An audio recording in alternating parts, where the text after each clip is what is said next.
नमस्कार दोस्तों, विशाल एपिक्स में मैं डॉक्टर विशाल शिवरे आप सभी का सहृदय से स्वागत करता हूं। दोस्तों, हम बात कर रहे थे देव ऋषि नारद जी के विषय में।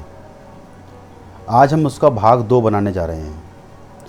लास्ट कथा में मैंने आपको बताया था कि नारद जी के जन्म के विषय में, कि ब्रह्मा जी से उनकी उत्पत्ति हुई, ब्रह्मा जी को उनको विवाह के लिए बोलना और नारद जी का मना करना, ब्रह्मा जी का क्रोध में आकर के नारद जी को श्राप देना और नारद जी का ब्रह्मा को श्राप देना, नारद जी की गंधर्व राज के यहाँ उत्पत्ति और उसका वशिष्ठ मुनि द्वारा उसका नाम उपबृंहण रखना।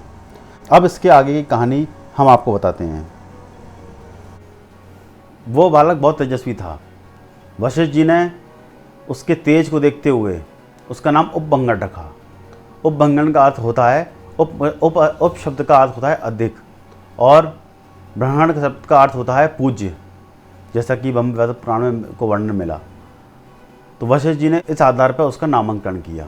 वह बहुत तेजस्वी था, बहुत तपस्वी था। जब वशिष्ठ जी ने उसको बहुत समय तक काफ़ी योग साधना और काफ़ी विद्याओं में निपुण किया। वह इतना तेजस्वी था कि अक्सर तपस्या करता रहता था। तो एक काफ़ी लंबे समय तक वह तपस्या करता रहा और उसके अंदर कई ऐसी प्रतिभाएं भी उस व्यक्ति के अंदर, उस उपबृंहण में आ गई जो कल्पना से भी परे हैं। एक दिन उपबृंहण गंडकी नदी के किनारे गया। वहाँ पर करीबन 50 स्त्रियाँ तपस्या कर रही थीं। जब उन्होंने देखा कि एक इतना तेजस्वी व्यक्ति वहाँ गंडकी नदी के किनारे आया, तब उसको पति रूप में पाने की उनकी इच्छा हुई, क्योंकि वो तपस्या ही इसलिए कर रही थी कि हमको अगले जन्म में एक अच्छा और बहुत तेजस्वी पति मिले। पर इस जन्म में वो गंधर्वों की पत्नियाँ थीं।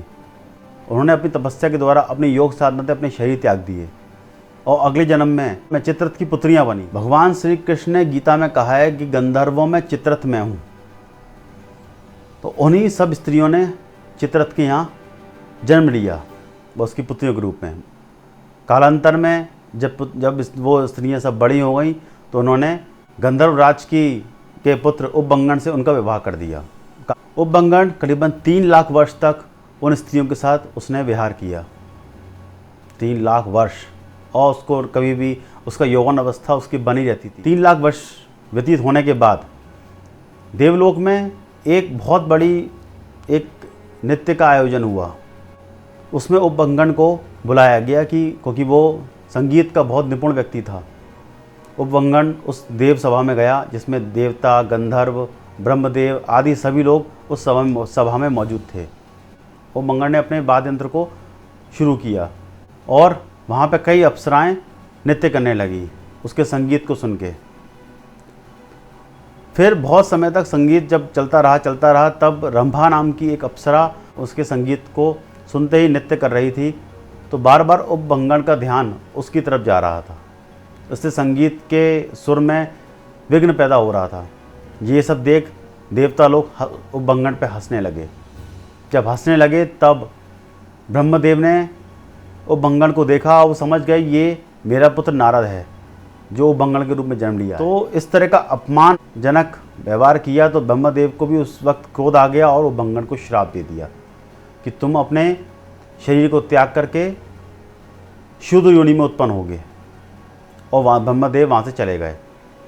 उपबृंहण को श्राप मिलते ही उपबृंहण को अपने पुरानी स्मृतियों का ज्ञान हो गया कि ब्रह्मा जी का मैं पुत्र रहा, और इस तरह से पुनर्जन्म का पूरा उसको आभास हो गया कि पुनर्जन्म में मैं क्या था। फिर उपबृंहण को अपनी तपस्या, क्योंकि वो तपस्वी तो था ही, एक योगी भी था, तो उसने अपने, क्योंकि यहाँ पे इस चैप्टर में योग साधना का बड़ा विशेष वर्णन आया कि अपने स्वयं के द्वारा उसने अपने चक्रों को भेदन करके अपने ब्रह्मरंध्र को फोड़ दिया और अपने प्राण त्याग दिए, शरीर त्याग दिया। उपबृंहण की मृत्यु के पश्चात जब उसका शव उसी स्वर्गलोक में पड़ा रहा, तब उसकी जितनी पत्नियां थीं सबकी सब वहाँ आई और रोप विलाप करने लगी। उनमें से एक स्त्री थी मालावती, जो बहुत पतिव्रता और बहुत तपस्वी और बहुत तेजस्वी थी। मालावती ने उस उपबृंहण के शव के सामने बहुत विलाप किया, लेकिन मालावती ये जानती थी कि उपबृंहण की मृत्यु जरा से नहीं हुई, व्याधि से नहीं हुई, तो उसकी आयु भी अभी शेष थी।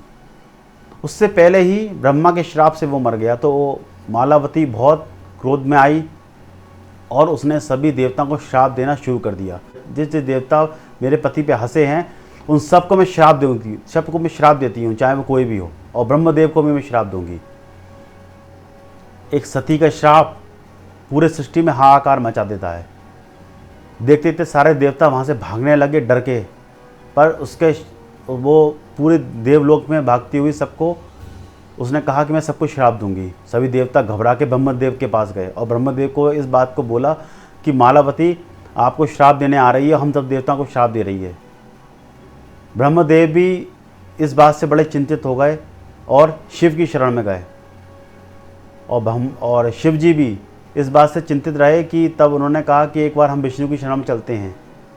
तब विष्णु की शरण में गए और भगवान विष्णु ने कहा कि इस जो घटना घटी है इसके पीछे एक बहुत बड़ा उद्देश्य है। ब्रह्मा जी के श्राप के ब्रह्मा जी का जो श्राप उपबंगण को मिला उसके पीछे भी कथा है, क्योंकि ब्रह्मा जी ने पहले भी ब्रह्मा जी को जब विष्णु जी ने फिर ब्रह्मा जी को याद दिलाया कि आपने नारद को अकारण श्राप दिया था, उसी का परिणाम आज आप भोग रहे हैं, आपको ऐसा नहीं करना चाहिए था।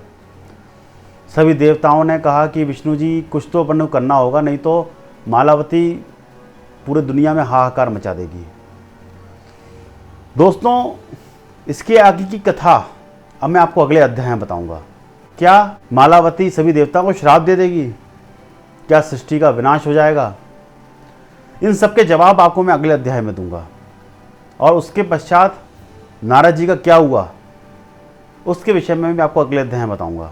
तो दोस्तों, अगले अध्याय के लिए आप मेरा इंतज़ार कीजिए। मैं बहुत जल्दी इसी मंच पर वापस आऊँगा। तब तक के लिए धन्यवाद।